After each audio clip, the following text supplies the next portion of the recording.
Yo, good to see you. Yeah, I gotta tell you this thing. So, I'm in schools, I was in a school, and I see this kid, and it was middle school, and he's got his jersey on, it's a football jersey, and I go up and talk to him, it turns out it's game day, and he's wearing his jersey, and, I ask him, you guys gonna win? Of course we're gonna win, but, seeing him reminded me of me. And dude, growing up I loved football, and it was like who I was. It was like my identity. Yeah, I remember wearing my jersey to school. It was like, it's kind of like being a soldier, like wearing your uniform, and you felt like a warrior. And dude, I loved rocking people. I love football. And I love being on the team, and I was on a good team too. I was on the Buccaneers. If you're from Racine and you grew up around the same time, you know about the Buccaneers. Man, we won championship after championship, and it was great. It was cool. I think it seriously made me into who, like, it built my personality. It kind of built who I am. And yeah, like, I'm a dog, and part of me is, but when I saw this kid, I kind of couldn't believe, like, how young he was and how little he was, and like, but he was dead serious, and he was serious about football, and something in me though saw that, and that it kind of made me think about myself, and like, I just had this moment. It was like I found out that Santa wasn't real. It wasn't like earth-shattering, but it was just like, wait, how can my identity be built on something that happened when I was a kid? Like, how can I let or want, these accomplishments from, being 12 years old to define me? And yeah, so I was a little embarrassed, or like, I guess I was just aware of it. But then something else hit me in that moment. And I had a great realization that, like, wait a minute. If the good things, the achievements and accomplishments, like, didn't necessarily, like, define me, then any, like, bad thing that happened to me, any, like, trauma or, like, decisions I made or things I said back then, like, it all kind of dissipated in that moment. And, like, man, I felt this burden literally lift from me. And it was just like a cool realization to have, like a cool light bulb moment that, like, wait a minute, I'm not defined by those things that happened when I was a kid. But yeah, I kind of got to see, like, the real perspective. Like, I got to see things for how they really were. And it was just a cool moment. It was a cool moment, but it was something I don't think I ever would have gotten had I not taken that job. And it's funny to say, but I got into teaching for the money.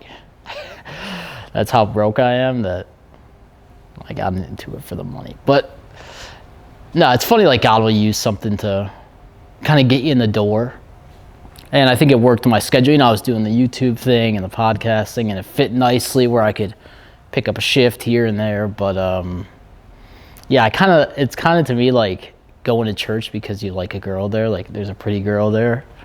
Like, yeah, whatever gets you in the door, and God will take it from there. But yeah, so I finished my first full year in a school, and like previously I was doing substituting, so I'd go from like school to school and job to job, and this is the same kids all year round.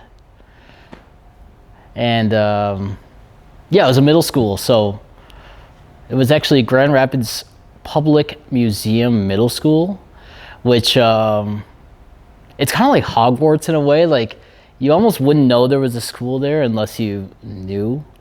And every day you walk in the museum, like, that's where I worked, and it's cool to walk into a place with just like history everywhere, and like all these exhibits, and just wonder and kind of excitement. And you walk in, and there's evidence that there's a school there, kind of like every now and then a kid will scurry past you, or like, I remember I'd be walking up the stairs and just kind of in wonder of, there's planes, there's skeletons, there's fossils, and I would just hear, "Shut up, Mr. K." I'm like, I didn't even say anything. Like, well, good morning to you too. I knew you were gonna say that. Like, did I just get a preemptive shut up from a 10-year-old? Like, but I would actually I'd grow to love and appreciate those interactions because it's way different from how it started. Yeah, it was tough. And I think I knew I was in over my head probably about the first week. We had to do, it was time to do a seating chart. And I remember get the seating chart, you sit there, and you try to position people in the right spot for the class. By the way, I don't know anything about being a teacher. I don't know anything about getting people to do what I say or inspiring. I don't know. But so I'm trying to get them to, sit in their seats, and I didn't even know it was an option, but they just said no. Okay, I genuinely didn't think that was an option. I forgot that I would get pushback from certain things, and I think in school I got a lot of it. Kind of everything became this battle. Whether it was where to sit, what to do, what we're doing, what not to do. Let's not lay on top of the desks, let's not blast music in the middle of class. Everything became this fight and this battle, and I hadn't really experienced that to that extent. I think as a sub you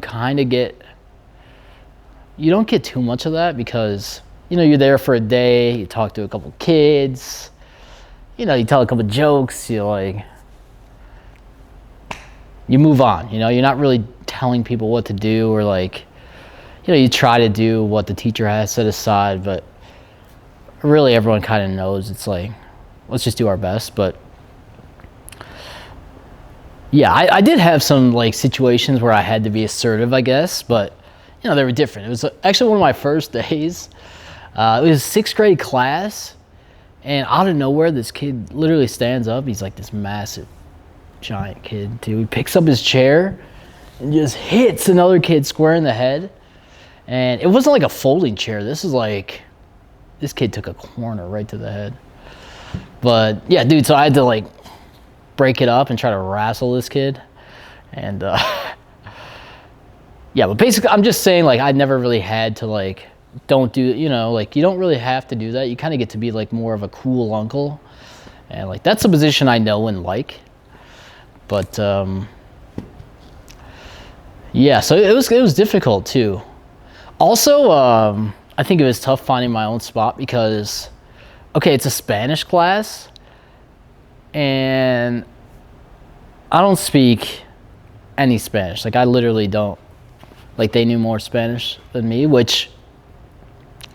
so I immediately became useless to them. Now this guy who has no credibility, no authority, doesn't even know Spanish is trying to tell them what to do.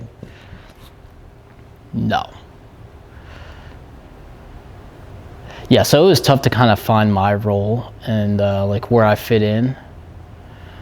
And it was a struggle too. Your eyes kind of open up to things that happen in schools that I didn't realize, or kids would go through things that I didn't take into consideration too. I think I knew it was more serious than I thought. There would just be man, you see some kids, you see maybe you see bags under their eyes where there shouldn't be, and you see people who would literally come sleep in class, not wake up at all. You just understand they're bringing their burdens with them. I think that's something I learned too, is what happens inside the class is a reflection of what happens outside the class. And it's not some new thing. So disrespect isn't a new thing. it's something that, you're kind of battling against. And you see these kids just go through these like bad situations. You hear them like talk about things that they shouldn't talk about, or like shouldn't have been exposed to. So like I saw a place for me. Like I saw like, oh, I could fit in. Like I could, like this could be like a purposeful thing where I think I could help and could influence. But like I just had to find the right in. So yeah, I knew I'm not a real teacher, and I think the kids told me that every day. But I hit a point where I started to see it as like an opportunity and maybe like a gift. Like, okay, maybe I can go about this differently because I'm not a real teacher. Like maybe, I don't know any Spanish, so I can focus on them instead of like, did you count to 10 or like whatever, some insert Spanish learning here. But yeah, so I kind of started to see like where I could fit in, and it became like a challenge. And oh man, so I started off like I went and bought cupcakes and cookies, and like the idea was like, all right, I'm gonna break through. Like it's gonna be like a one-on-one. Like I'm gonna go in and yeah, because there were some kids like you couldn't even get close to, and like they were defensive, and like, man, I would learn that like maybe I was the only male in their life, and now I'm like in a spot of authority and telling them what to do. And like maybe there was like resentment there, like consciously and unconsciously. And man, so yeah, some kids you couldn't even get close to, and like they would lash out, and their words are very impactful and they don't know it yet. It's like they're shooting machine guns and they don't know. And I'd be on the other end of it too. I'd be getting like, I hate yous and shut up and go away. And ooh, and that was tough for me. I was used to going to, I would go from school to school, and I'd have like positive interactions, and it'd be fun. And I like didn't mind doing it, and kind of liked it. I almost didn't want to admit it, but I kind of liked it. But then I would go to the school where I'm at every day, and it was like, I'm having a negative impact. Like, how is it? I couldn't even figure out how it was possible that like the longer time I spent there, the worse it got. But yeah, I feel like God was guiding me and like pushing me in the right direction. So I was kicking and screaming, but I was like, you know what? I'm gonna figure this out, and I'm gonna do my best. And so I bought cookies and cupcakes. I'm like trying to bribe them and just doing everything I could to try to. I bought these, joke books and these riddle books and fact books. And every morning I'd start telling a joke. And after a while, they would tell me to shut up. But now it's really like, it's not the same shut up as before. Like, please, not another joke. And they would laugh too, so I kind of knew. I was like, ooh, maybe I'm onto something. And they weren't laughing at the joke. They were laughing at this big, dumb animal trying to tell them, like, trying to entertain them or whatever. So I knew that I was kind of, I was breaking through. But there was this one girl, and it was tough to see. Like, she'd come into class, and her eyes would be all puffy. And she'd be crying like every day. And it's like it's tough to see because you want to help, but I would get close and literally like she would lash out, and and you don't know what to do. But I had my first breakthrough. And it came because of a conversation I had with this guy. I was at a wedding, and we're talking about our teachers, and like I told him what I did, and like we're kind of telling stories, and I'm thinking about my own teachers, and it actually reminded me of this. I wasn't the best student either. Let me throw that out there, and like Dude, I did some things that, I'd mess with the teacher, but I thought it was funny. Like, we would do something like, I would hum and then like pretend that, I was like, didn't know where it was coming from. Like, like look around and then we get a couple buddies to do that. So you're like all humming and like, it's just fun stuff that, or like we'd get to class that everyone would drop their pencil. All right, you're going to drop it at 211. You're 212. Like, yeah, so we would do like these fun things that I thought was funny, but yeah, one time actually there was my old teacher, Miss Teamy. She's my gym teacher, and she was actually my mother's teacher too, and like aunts and cousins, and some people know about Miss Teamy. But one day it was she did gym class, and it must have been track season because they had the high jump mat. It's like a big mattress, and she must have been dragging it outside, and it was like it was right next to these bleachers.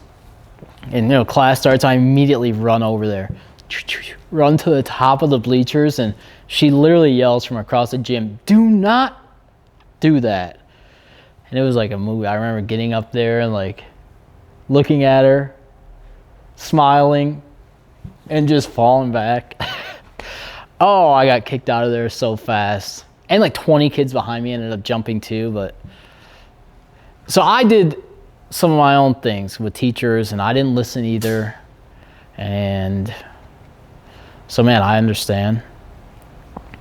But anyways, so I'm talking to this guy at this wedding about my old teachers and what I do. And he tells me like, he didn't remember any of his teachers, any of his subs, except for one guy. And it was because this guy did magic. Oh, it was like this light bulb went off, like, wait, I could do something. So I remember going home and I went and got this, I went to Amazon and I ordered these, these magic things, these balls. And it's a magic ball. And you take it and you put it in the hand. Oh! And 5 of them pop out. But yeah, so I went, I couldn't wait to go to school and like, do this trick. And I get there and something about it, like, first of all, like when you're doing a trick, especially something like that, I can place them in their hands. Like people kind of crowd in and everyone's like looking over and boom, the trick happens. Explosion. Everyone's like, laughing, and it's a whole big scene and running and jumping. And yeah, so it's like this cool thing, and you realize like, oh, like I might be onto something here. And I'm doing it in the class, and I noticed that girl, and she's watching, and like she's kind of holding back a smile. I could tell, like in a way she didn't want to, like she didn't want people to see her smiling, but she was. And yeah, so I went over and she did it. She put her hands out and she lets me do this trick. And now she literally can't contain it. Smile, like giant smile, and laughing. And the bell rings. Everyone leaves and files out except her. And she comes up to me and she said, do the trick again. And I do it, and now she wants to know, how do you do it?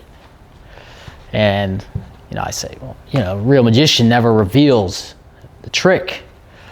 But man, I'm trying to break through. I'm trying to connect, and I saw it as an opportunity, and I told her, I showed her, all right, this is how it's done. Here's the trick. And she ended up taking the ball. I ended up giving her, I have like 30 of those. But and the next day she comes in, and now she's doing the trick to everyone. And, she's looking at me, and we kind of have this like underlying, like, I know how it's done, she knows how it's done, but now there's a connection. Like we have this, mutual respect, and it was cool, and I was thankful. I remember thanking God that he allowed me to do that. But then, dude, I would go through these moments of like, oh, I just connected, this big breakthrough. Like, all right, good for you. Like, okay, you just connected with some like 13-year-old girl, like whoop-de-doo, you know, like you're still not saving money. You know, you're still not, like, you don't have a home. You know, like there are still things like that I need. And like I would wonder, like, am I putting too much energy into like something that's never gonna, like, yeah, I made her happy, I made this girl smile, but like, so what? And I would struggle with that, and like I would think,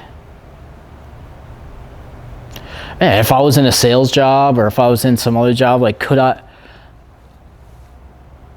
like, this amount of effort, like, maybe I would have some of the things that I need, or like, you know, maybe my life would look a little different.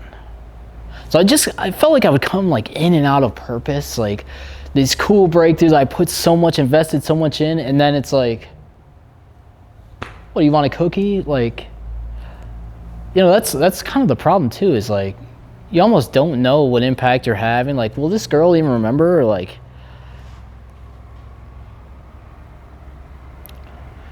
yeah, what am I doing?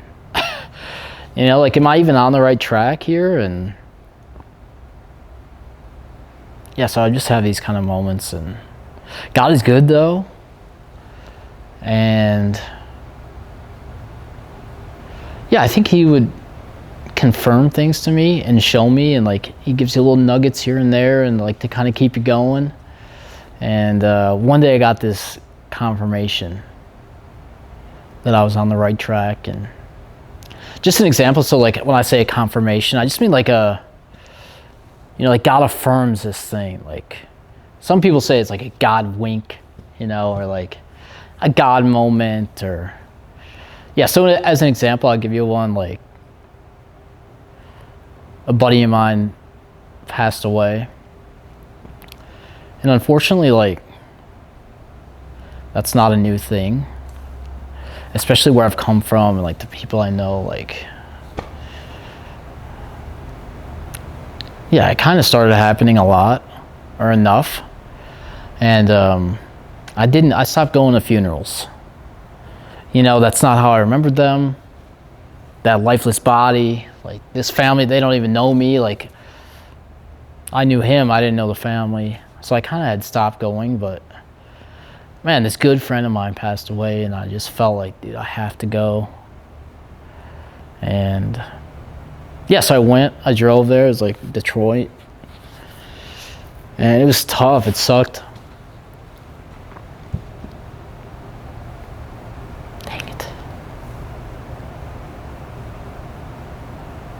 Yeah. Gosh darn it.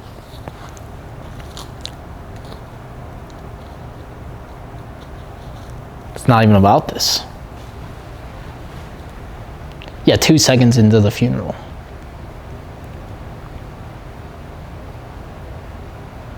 You know, I'm like crying, and I don't know anyone there. You know, I just feel like the weird guy in the back, like losing his mind. But anyways, after the funeral, I just had this like overwhelming feeling of like this confirmation from God. Like, it was hard, but this is what you're called to. Like, you're called to hard things, and you're called to like love in the face of pain, and to be there for people, like through adversity and through struggle. And yeah, they didn't know me.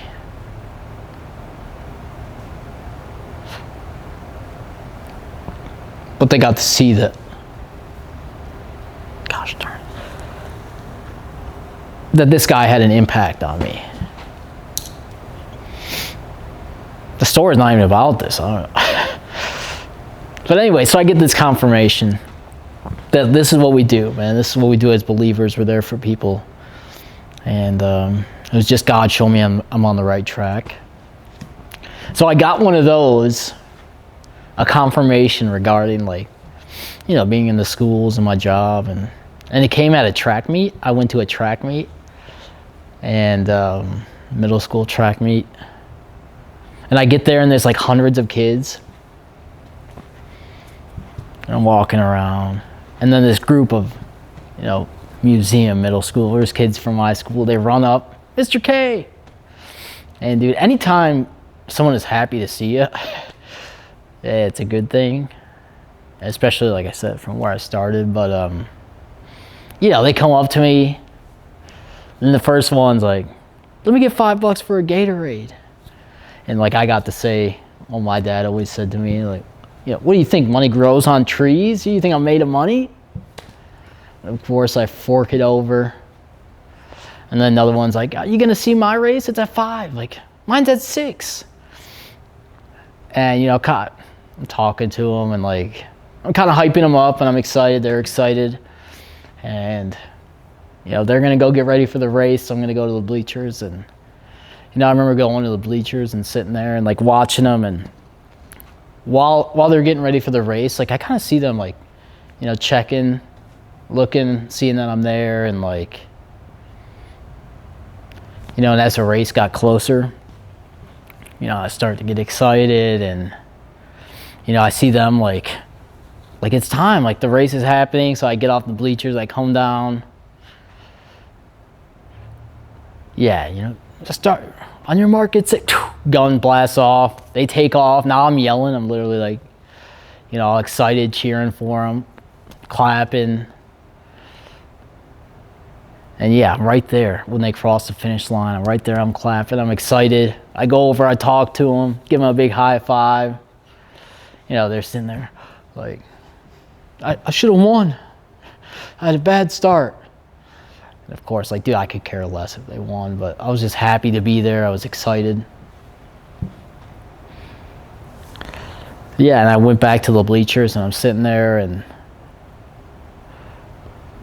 yeah, I just had this realization, this like, I became really conscious of kind of who was there,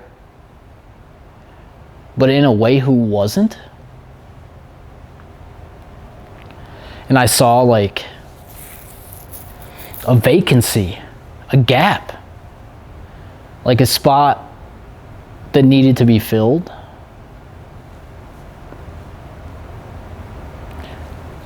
Dude, I saw how God had like allowed me to fill that. That like for today, they got to look up and see someone like cheering for them and being there for them.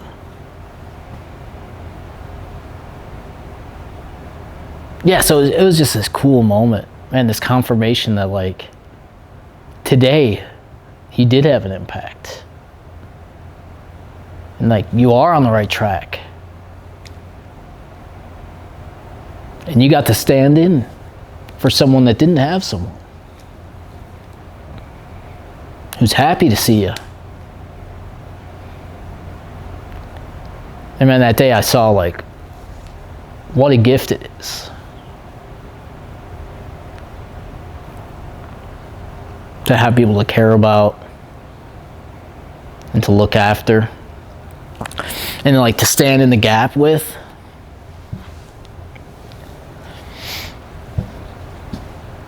Yeah, it was this cool confirmation. It was a cool year. It was a cool gift. And yeah, I don't know what I'll do next year. Part of the problem is like, there's not much security in it. And as a matter of fact, like the job isn't even open. Like the same job isn't there, and so I've struggled, you know, where do I fit in? Like, what will I even do next year? So man, if you know of any gigs, any teaching or anything else, keep me in mind. Keep me in prayer too. Like, it's been cool to be used by God. And it's been cool to be led by them. And I'm a mess. Oh my gosh.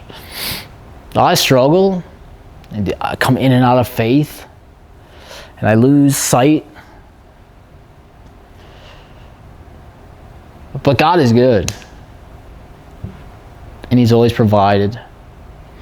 And I'm kicking and screaming, but He's bringing me along, and He's confirming things for me. But yeah, I guess my challenge to you is like, what vacancy or what gap like can you stand in? And like, where can you be needed or used? And who? I know there's a lot of kids in Grand Rapids who could use someone. So yeah, I love you guys. Yeah, I'll keep sharing my journey with you, some stories, and who knows what'll happen. Love you. Come to Golf 616. Let's play.